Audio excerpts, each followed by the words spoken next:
London के museum में हीरे जड़े जूते प्रदर्शन के लिए रखे थे, जो कि अगले ही दिन चोरी हो जाते हैं। केस को हल करने के लिए मेहुल के असिस्टेंट को जेम्स को बुलाया जाता है। जेम्स म्यूजियम के अंदर और जाने और आने वाले मार्ग में सीसीटीवी फुटेज को चेक करता है और चोर का पता लगा लेता है। क्या आप बता सकते हैं सीसीटीवी फुटेज को देखकर आपके पास 10 सेकंड है ये बताने के लिए कि चोर कौन है।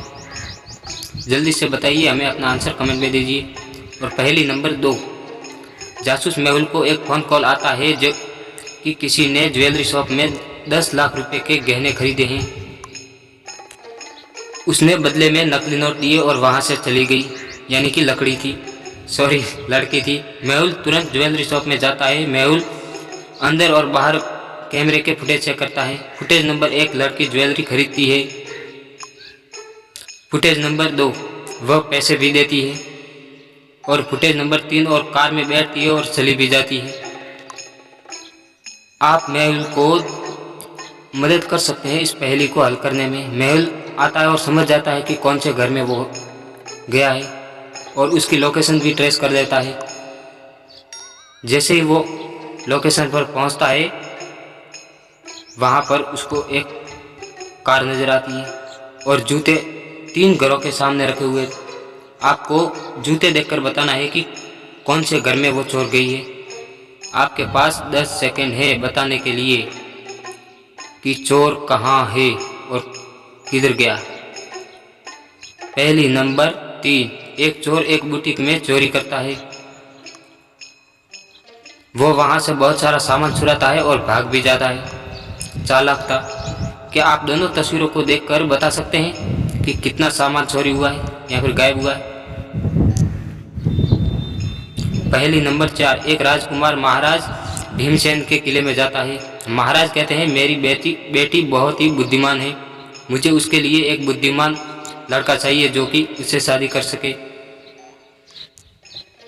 तुम्हारे सामने 2 दरवाजे हैं, तुमको इनमें से एक दरवाजे के अंदर जाना होगा। एक दरवाजे के पीछे एक ड्रैगन है जो तुमको जिंदा जला देगा और दूसरे दरवाजे के पीछे राजकुमारी है। तुम्हें सही दरवाजा सुनना होगा।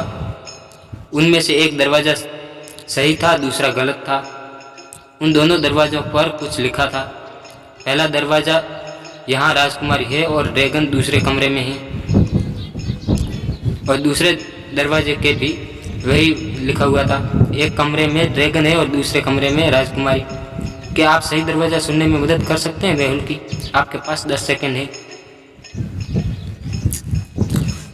पहेली नंबर 5, माइक और स्टीव पड़ोसी थे। माइक आज ऑफिस अपनी बाइक से जा रहा था। उसने अपनी कार घर पर छोड़ दी। जब वह ऑफिस से वापस लौटा तो उसकी कार पर खरोंचें नजर आती है। वह अपनी पत्नी और दोनों बच्चों को बुलाकर खरोंचों के बारे में बताता है। पत्नी, मैं सुबह मार्केट गई थी, उसके बाद कुछ शॉपिंग के लिए गई थी, तो अभी अभी वापस आई हूँ, मुझे इस बारे में कुछ भी पता नहीं है। और उसकी बेटी, मैं तो पूरा दिन पढ़ाई कर रही थी, मैं तो अभी अभी बाहर आई हूँ, इन खरोंचों के बारे में मुझे कुछ नहीं पता। और उसका बेटा बोलता है कि मैं स्टीव अंकल के घर पर गया था उसके बच्चों के साथ खेलने, मुझे कुछ नहीं पता।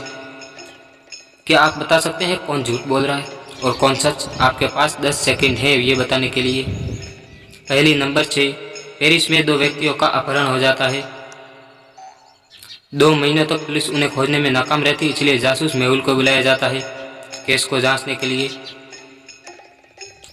मेहुल अब सभी सुरागों की जांच करने के बाद घर तक पहुंच जाता है और जहां पर उन दोनों व्यक्तियों को रखा गया था। जब वह घर के अंदर पहुंचता है, उसे 3 लोग नजर आते हैं। यह तो स्वाभाविक था कि एक अपहरण करता है और 2 अपहरण हुए हैं।